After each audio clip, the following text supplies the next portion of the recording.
2, 3. This is Dr. Alex Avila with Love University, and we're back. I'm an author, psychologist, and speaker. And every week we talk about how to love ourselves, others, and higher nature, how to improve our love, our relationships, our finances, our career, our health. And we've been having some great guests on the show. And today we have a lovely guest, a good friend of mine, actually, Dr. Paulette Sherman, who is a licensed psychologist, relationship therapist for over 20 years of experience. She's authored, amazingly, over 23, I think almost 25 books. She's won 14 book awards. And she's also been an expert on CBS, Reader's Digest, Psychology Today, and Oprah Magazine. Her latest book is called Facebook Dating, From First Date to Soulmate. We want to really get into that. Welcome, Paulette, to the show. Thank you so much. You know, I love being here, talking to you. Yeah, I really love your energy. You know, I think we discovered last time we're both meaning seeker personalities. We're both like into the spiritual psychology and finding meaning in life. Mm-hmm. And you also talk about, some of your books and even the news book, you talk about dating from the inside out. You have a very interesting term called mindfulness dating. So tell us a little bit, first of all, the word mindfulness we hear about, we think of like meditation or stuff like that. So what is mindfulness and how does it apply to dating? Well, I think mindfulness can apply to everything. And to me, it kind of is just a simple process to help you center and feel and examine your thoughts and your feelings and make more informed, conscious, healthy choices. Yes. So that you're not just doing things unconsciously and impulsively.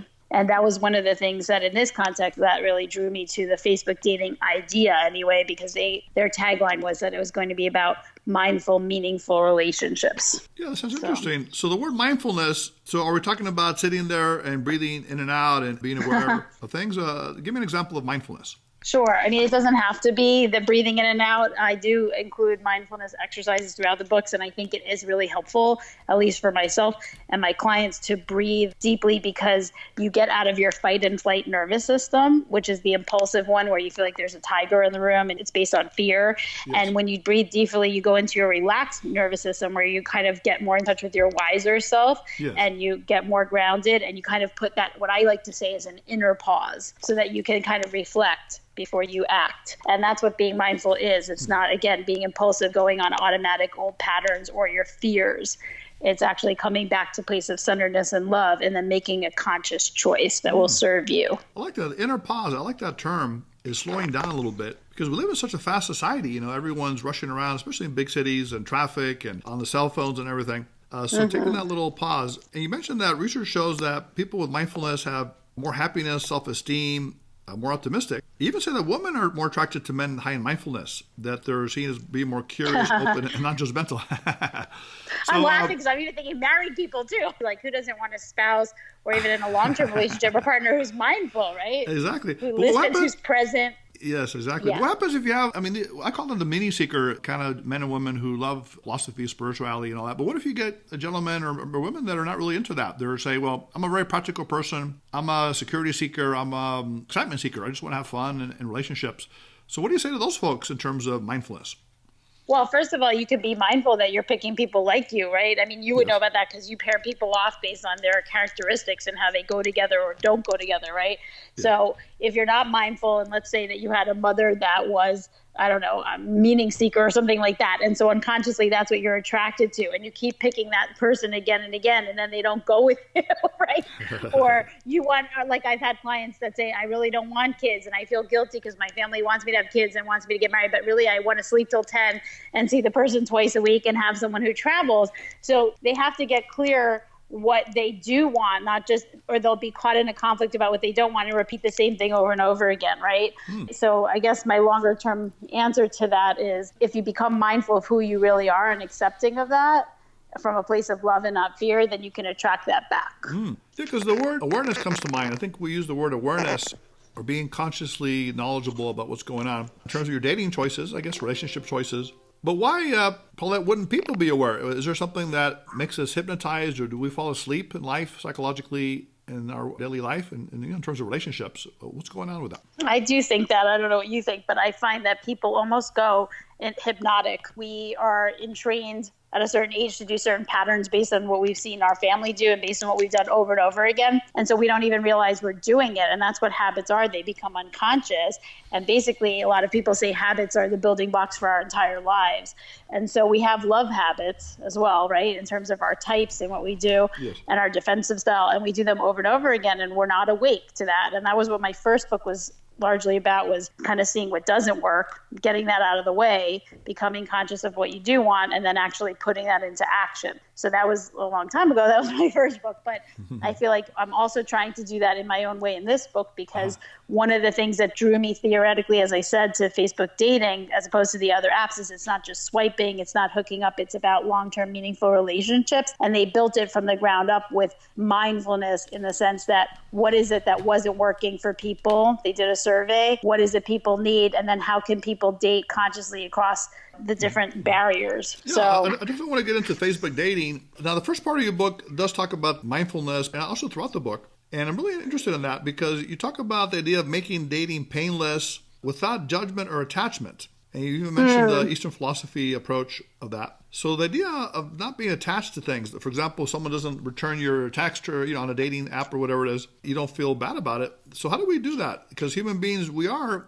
kind of somehow consciously or unconsciously geared to attaching to things. We want people to like us and appreciate us. So what's your advice to people like that, singles that have attachment? Well, I first want to acknowledge that most humans do have trouble with this, and that's okay. So don't beat yourself up or judge yourself if you are having some attachments or feeling rejected. I think that's just normal. And part of mindfulness is not to judge yourself, and also to try not to judge the other person and not to attach to an outcome, because you really can't control an outcome. The only thing that you can control at all, I guess, is your own self, your emotional regulation, right? And whether you're coming from love or fear, which is something I like that you always talk about. Yes. So I feel like, the one thing that you can do is, instead of attaching to outcome, is really become cognizant of the process and come back into the present, come back into your best self, come back to a place of love, and then everything can be an extension of that. And obviously there's different exercises for each dating issue that I go into. There are many of them in the book. But in general, I think if you have that context and you ask yourself, am I in a state of love or am I in a state of fear? Am I in a state of judgment or non-judgment?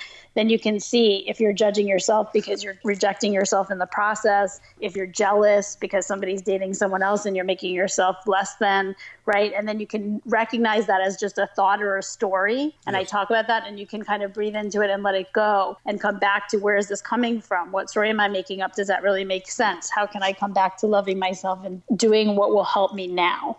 And then that gives you more of a sense of mastery and empowerment and control, even though the other person may be annoying you or not doing what you want, which happens all the time, right? Yes. In relationships, but also in dating, and especially online. That makes sense. And the thing about, you mentioned emotional regulation, and we talk about extend loving energy without expectation at Love University. The main idea is to be the best or kindest or loving person you can be internally, and then that extends outwardly. And then people may or may not respond, and many times they will respond well. But you don't have the expectation, which is the disappointment, the disillusionment. And that's an important thing. And one thing that's interesting here, they talk about, and I almost interpret this as meditating after your date, or being mindful, if you say.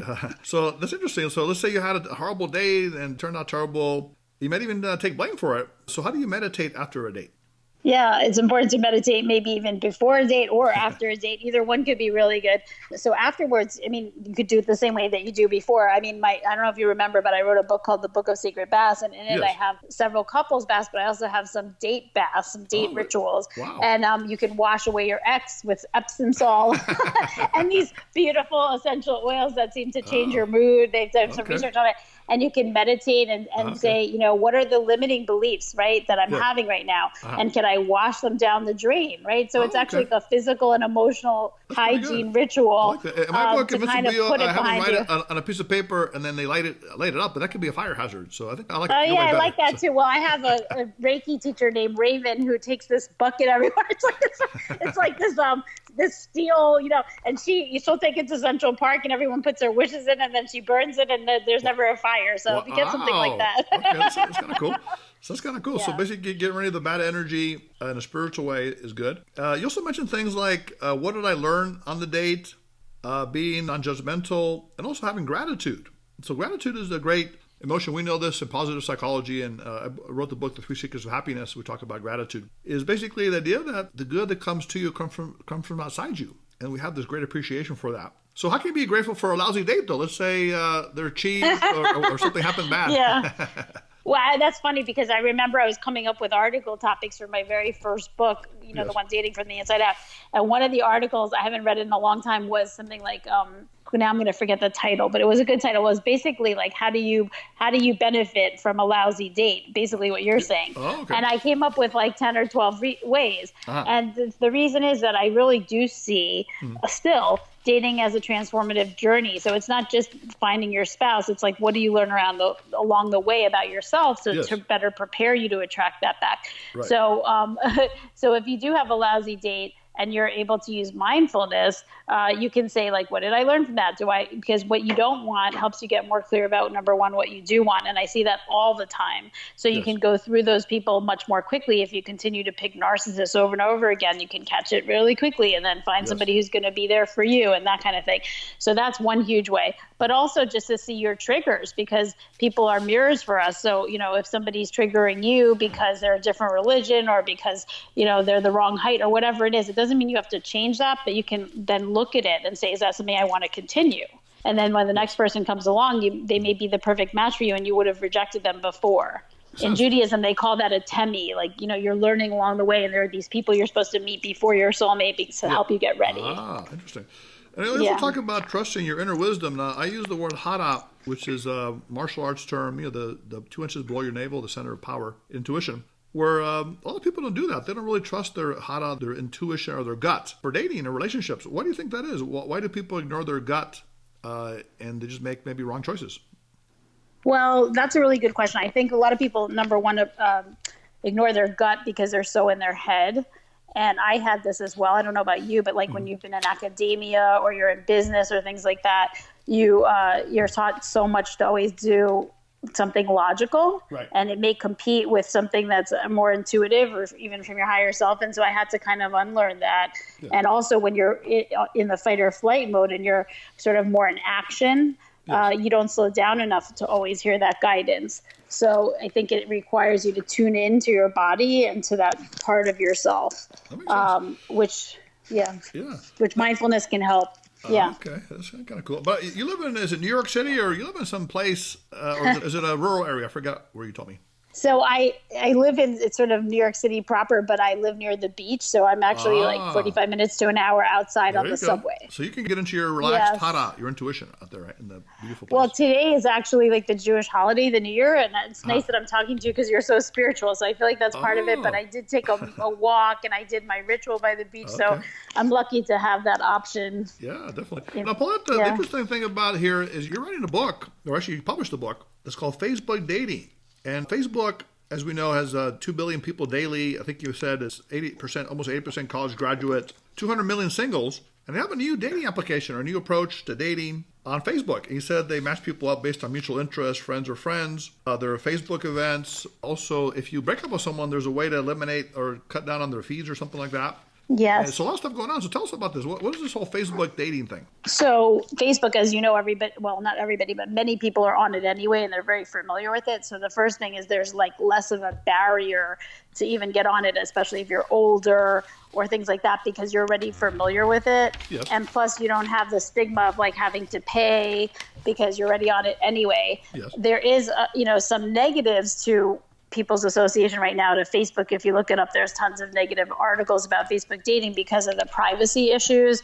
So there's that barrier in terms of worrying about information. But because of all the things that they've gone through, I feel like they have tried to learn for whatever reason, from those mistakes, and also polled and surveyed a ton of singles to see what wasn't working on other apps, like with privacy, with, meaningful relationships and all these kind of things, and with matching. So they tried to build it from the ground up based on that information to be different from other apps. Now, whether that actually in practice bears fruit and ends up to be true, we'll see. But what I had read about it really appealed to me as a dating coach because of some of the frustrations that I hear constantly. And so some of the things that are really helpful is like, some simple things too, like instead of scrolling through pictures, you have to actually scroll down and read what people wrote. Yes. Now, whether people are actually going to write meaningful things is a different thing, because that remains to be seen. But I like that idea. And also that you couldn't send like nudie pictures or anything inappropriate because it was text only. They did that on purpose. You could immediately say someone was harassing you. And so there are rules of like the community, and people already have a sense of community. And then there are so many options for you to unlock You can decide to stay very private and to not have friends of friends and not have family or anybody see that you're on there. Or you can go through successive choices, which is the conscious piece, right? About how much to reveal. And I could give you several examples of that, but I really like the idea that you could first just start messaging, and then you could go to a group. Let's say you're interested in being vegan or mindfulness, for example, yes. And you can see who's single there, either to talk to them about a shared interest, which is a deeper soul level, or even live. So it's kind of like a joining of old school dating ideas, meeting friends of friends as an option, meeting live, but then with a modern tech approach. And that really appealed to me because I don't know how it is there, but like here in New York, you would think you would have every option available, but so many of the reports of the things that people do live here are just negative and very expensive. Wow. So it's frustrating. In the end, there are many things to try, but many people come back to the dating apps. So this was nice. Now, Facebook, one thing I like, people can even apply my book, Love Types, which talks about, Myers-Briggs compatibility, is that you can ask personal, I think it says 20 personal questions. Yes. Also, by knowing how people post, you can maybe determine the personality. I think you said that extroverts usually post about activities. Introverts may post more about intellectual topics. And then we have the security seekers, the sensing judgers that post a lot about kids, their family. And other people post about their achievements. And you said exercise. So that could be the knowledge seekers or people that are into power or success. So that's interesting that you could actually start to determine people's personality types, their love types, kind of like by how they respond to your questions and by their posts. I love that idea. And one thing that they don't do automatically, I don't know if you're talking about, but it's an option, is to then, unlock your mutual Facebook profiles. And I remember I was having a conversation when I was writing this book with my dad, and I was like, well, I don't know. People are so private. I don't know if they'd want to do that. And he said, oh, nonsense. Well, I mean, he does this for a living where he interviews people, and he's like, why wouldn't you want all the information at your disposal? You can't get that anywhere else. So I don't know if people would respond that way, but if they do, you can tell so much, and you could really tell a lot about what you're saying based on what they like, what they share. So it's really nice to have that option, even maybe before you meet in person. So, and see their friends and family. Yeah. So definitely. I think it's a huge advantage. Yeah. And also the idea that we talked about before with the love types or guy types, that there's certain kind of groups or organizations that cater to each personality. The meaning seekers love psychology, philosophy, the knowledge seekers love computers, technology, and science. And it looks like they have what we call Facebook events here, where you can know which singles are attending the events. And if you like someone attractive, you can click to see if they're single. So that could be interesting to kind of go to like-minded groups that meet your personality type. Yes, and that's missing so much in other apps. It's all about looks and, and kind of chatting people up. And I think that to take it to a deeper level before you kind of choose or meet in person is really helpful. And also some people do better in person than trying to come up with topics online. Yeah, and so you could even features here that are interesting. You see, you can create a whole relationship history of how you met, like a little scrapbook. You were friends first. Is that the way it works? I tried it out because, I can't remember if I was probably posting with my husband when we were dating, but you can type in that algorithm that I put in the book, and then it shows like every single post from my husband from when we were dating to like married, and then, with our kids. So that's really a cute feature. Cool. I hope they keep it. Yeah. So they know everything about you, but also you can kind of see it too. Exactly. Now, the other thing is something called a reputation score. Now, I wasn't quite clear what this meant. It says if you circulate fake news, what do you mean by circulate fake news?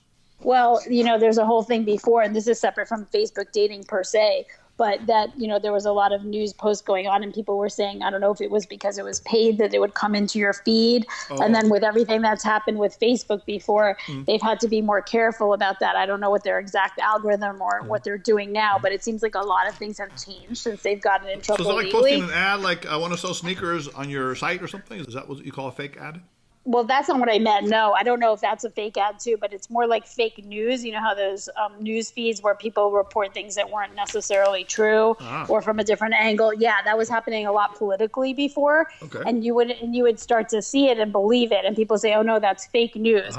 So that wasn't trustworthy. Do you understand? And people were getting upset. And I don't know whether it was because they paid to be in the feed or how that works because I'm not too aware. Is a prospective date's reputation based on their fake news, or is it based on their being an honest person or a nice person? Do you know how they do that, the reputation score? I don't know their secret sauce in terms of either their matching algorithm or that, but I do know that I read somewhere that they may be assigning a trustworthy score. And I would imagine that part of that, of course, will be whether people are reporting that they're harassing them or different things like that, because they have the ability and they have a data science team, as I wrote about.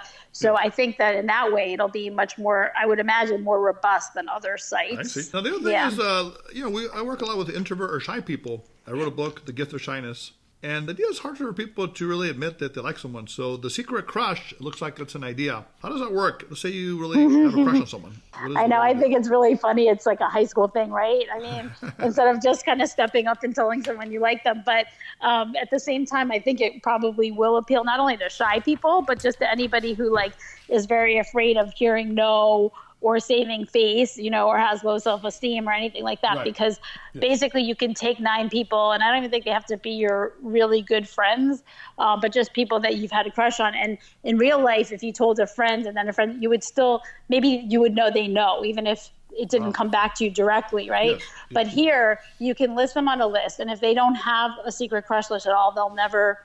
And if they do and you're not on it, they'll never know. So there's really no risk, but if you're on theirs, then there's a match. So it's a little goofy, but it's a very safe way to kind of put out a feeler. Yeah. Cool. And they also have what's called a bucket list, where you can say stuff you want to do in the future, like travel, like compare future goals. How does that work? Yeah, I think that was actually something I was writing about. That's part of, I kind of combined some things that are on the regular Facebook profile, like lists and bucket lists, that if and when you decide the option of both mutually unlocking your Facebook profiles, these are things that you could learn that you wouldn't learn otherwise on another app, right? Yeah. So you can kind of see what are the things that they most hope to do in their life, or what are the things that they're doing right now. And I think that that's like a really 3D experience compared to what you would see otherwise. Yeah, that makes sense. Now let's talk about a couple of caveats. Now, you did mention privacy. And what if someone says, this sounds like a big brother society where the data science team, they're observing my browsing habits, they're putting me into computers. So what if I don't want to, I'm a private person? So what do I do about this thing? I know. That's a really good question. And to be quite honest, I'm not an expert in that. I had a guy named Lawrence Dodds, I think, from The Telegraph. He's a tech reporter asking me some of these detailed questions. And I said, that's really more of a question for you guys, because I'm coming at this from a more long-term, dating coach perspective and how it'll be helpful. But having said that, there are definitely going to be a lot of recommendations for privacy in general with Facebook. And I think that's going to be changing like every moment and every week. I already noticed something myself. I don't even know how to do ads. But when my book came out, because I wasn't even expecting it to come out, they just said on a Thursday, oh, it's out. And I expected it like in December. So I just pressed, on Amazon, it's out.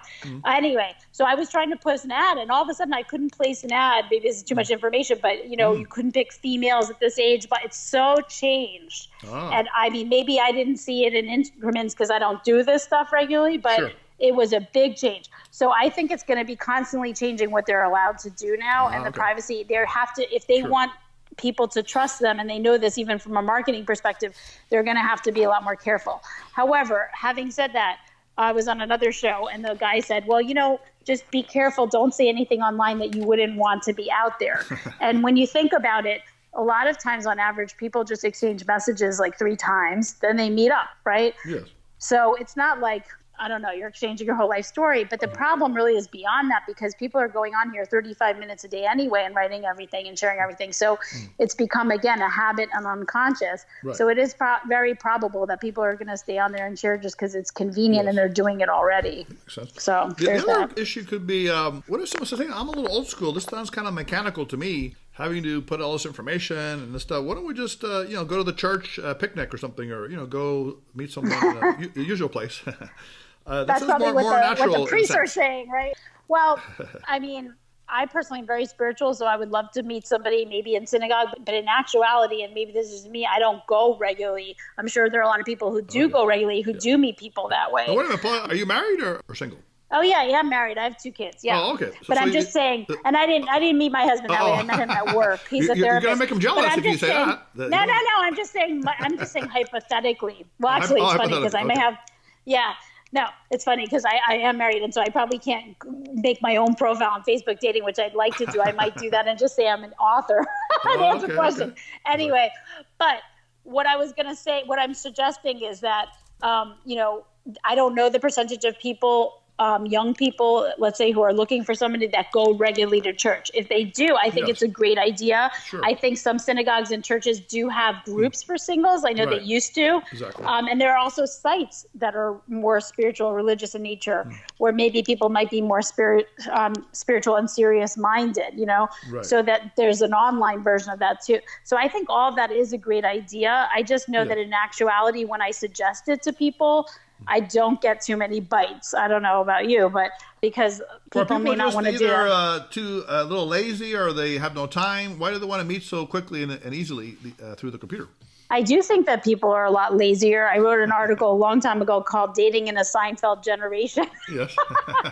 And nobody really wants any meaning, They just want whatever's easy. It's fast food dating. So I do find that to be the case. Plus, we've trained people to that because, even with my kids, they say, oh, you had 1 hour of TV and 1 hour of television. You're happy for it now. Well, this is not going to fly now. Like, you have to prepare them, to be able to use all of this. Exactly. So it's a combination of everybody using technology, the laziness and the busyness and all that. Exactly. And it's also inexpensive. Yeah, exactly. Well, I think there are great advantages. Technology obviously has changed the world in many ways, in good ways, but also there's some challenges. But Paulette, what I like about your book, and in general, that you really integrate a lot of things. You integrate a spiritual approach, psychological, and modern practicality. This technology of today. And on the spiritual side, psychological side, you talk about inner blocks that people have to find someone, to find a soulmate. And you mentioned one of the biggest ones is the fear of rejection, or even rejecting people.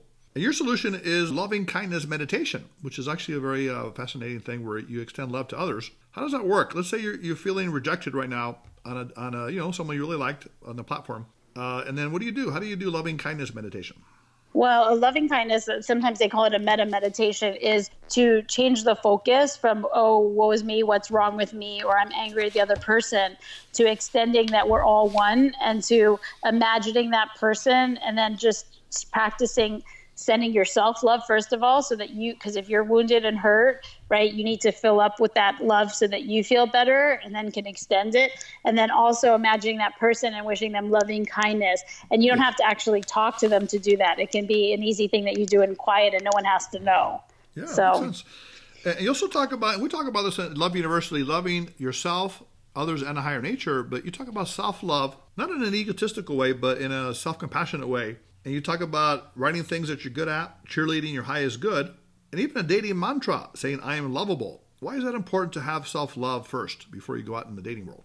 Because I think people can sense that, even though the words you're saying come out a certain way, or you may brag or something, you can tell when someone's kind of insecure by even their body language and some of the things that they say. And obviously, one of the most attractive traits that I found when I interviewed men and things at workshops that I've given is that they want somebody confident and radiant, they said, and somebody who loves themselves and who loves them. So they can have a really beautiful model, but if they can tell she's insecure or hates men, then they can tell that's going to be really icky to be around, and that it's not as attractive over time. Yeah, because you talk about the law of attraction, I think, in energy sense, and the attractor field. You say people that have like negative expectations, like, men are jerks or women are this, or I'm not very attractive myself, I'm not good looking, that they often don't really attract good people, right? They get into problems, versus if they have a more positive mindset, they do attract more. Do you see that a lot in your clients?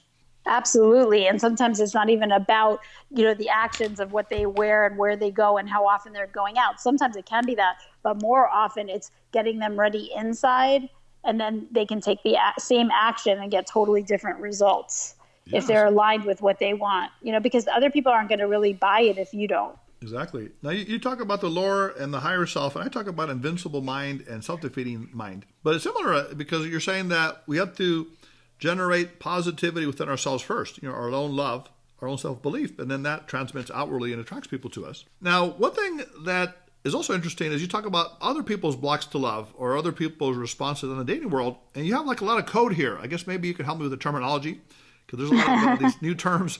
Now, ghosting I've heard about. I know that means someone disappears after they dating you or something. But then you have something called benching. What does benching mean?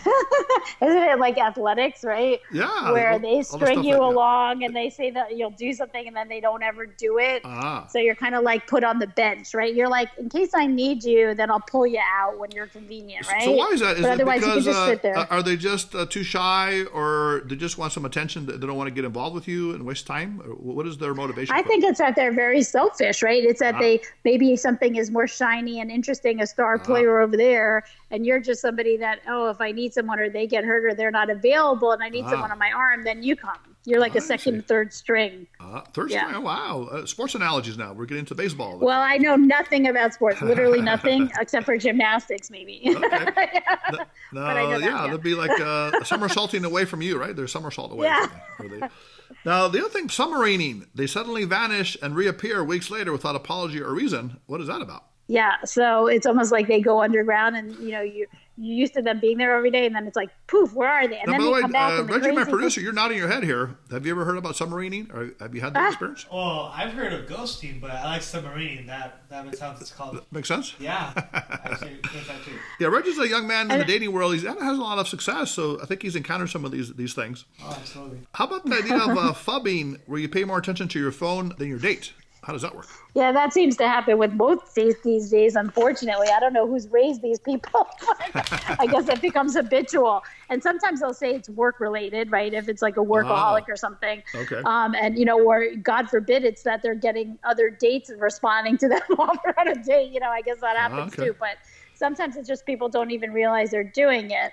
And it is pretty rude, and it is something to, I think, become more conscious of. Right. To just put your phone away. So what do you do, Paulette? If you encounter, phubbers, benchers, ghosters, and all these other weird people, do you just eliminate them off your list, or what do you do if you encounter this, or try to talk to them and find out what's going on?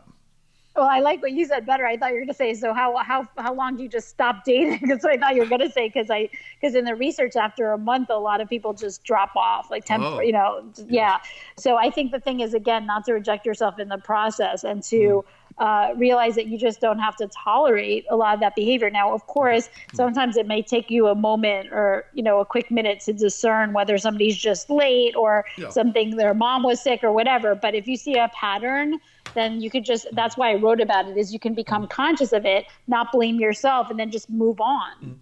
The other thing, and say that's not what I want. Paulette, is you mentioned you're limited to 100 dates a day or certain connections. That sounds like a lot of people. Isn't that kind of overwhelming? Like you have so many choices and you can get really very picky and impatient and delete everybody. So how do you deal with that problem? Like you're overly stimulated by all these options and then you just kind of like randomly eliminate people. Well, one reason that I like the mindfulness, whether it's dating or anything else in life, is we're all completely overstimulated. I'm sure if there's some way to detect that, right? It's just, it exhausts our energy. It probably causes all kinds of irritability and problems. Yes. And so that inner pause thing, even 5 minutes before a date, or even if you go to the bathroom and do some deep breathing, it helps you to reset and re-energize and to refocus and to really be present. And so that's one way. But I also mentioned that there are apps that, it's kind of crazy, but more technology that helps you to prioritize dates. And I also just personally tell my clients, I was joking with one yesterday and saying, okay, well, if you gave the narcissist a chance, you need to give this guy, I don't care if he's an inch taller, you need to give him 3 dates. Give the antisocial a break or something, right? Or I say give 3 dates. I say give 3 dates, and in this case, a few messages, because people are nervous, they're not their best self, situations do happen, and then, obviously if there are red flags, you eliminate them. So you're not just going again on impulse. Right. Or so type. Paulette, I think the ultimate thing, and here's where you kind of end with the book, is talking about connecting with the soul and not the ego. So the idea of a true soul connection. You said souls value freedom. Souls see unity as one. And also they're accepting, almost like unconditional love or agape. So those are whole different concepts or ideas. So tell us about that. How does the soul and the soulmate work? So we usually think of a soulmate as somebody who makes us happy. We may have touched on this before, you and I, but, makes us happy, completes us. We hear the angels singing. We have the best sex ever. They think we walk on water. And that only lasts, I don't know, in your experience, but usually like at most 2 or 3 years. And then a real soulmate is somebody who gets down in the dirt with us and helps us to look at the difference of like what we need to complete, what we need to work on to perfect our souls, and also our soul missions, and then also brings out our potential. So it's both. And it also can be like a very difficult relationship because they're mirroring things that we don't want to see. And I'm talking more about marriage, but also in dating as well. They trigger us. So yes, part of what I talk about to try to like educate people a little bit about this is just because you're not happy right now, or you're being triggered, or this relationship seems to be work, doesn't mean it's not a relationship that's really transformative or really going to serve you long term. It might be the opposite. Yeah, exactly. At Love University, we'd like to talk about creating light in the world. You know, two people get together to create light, which is positive energy, love, and even a legacy beyond their relationship on Earth. Now, Paulette, it's been wonderful, as usual, having you on the show. I really appreciate you coming on and bringing us all this great wisdom and knowledge, and also kind of in a spiritual way and a practical way. Where can people learn more about you? Do you have any books, tapes, coaching that you do? Sure. My website is drpaulettesherman.com. And all my books are on Amazon. And this latest one is Facebook Dating from First Date to Soulmate. I also have some classes on Udemy, and you can just type in UDEMY Paulette Sherman. Yeah. It's been a wonderful pleasure again. Thanks for being on board. Yeah. So Love University students, if you want to reach us, you can reach us at loveuniversity.love. Call us at 310-226-8090. You can write us at loveuniversitylove@gmail.com. You can follow us on Facebook at Love University Podcast. Like us on Instagram and Twitter at Love_U Podcast. And again, if you have any questions, like to be on the show, also if you're interested in Facebook dating, this is a great opportunity to really meet people in a different way based on compatibility. So we're going to see if we can integrate love types into this as well. And we'd love to have you on, Paulette, again to the show. And thank you so much. Do more things with you. So until next time, Dr. Alex Avila, this is Love University. Put away your notebooks, your iPads, your phones, and class is now dismissed.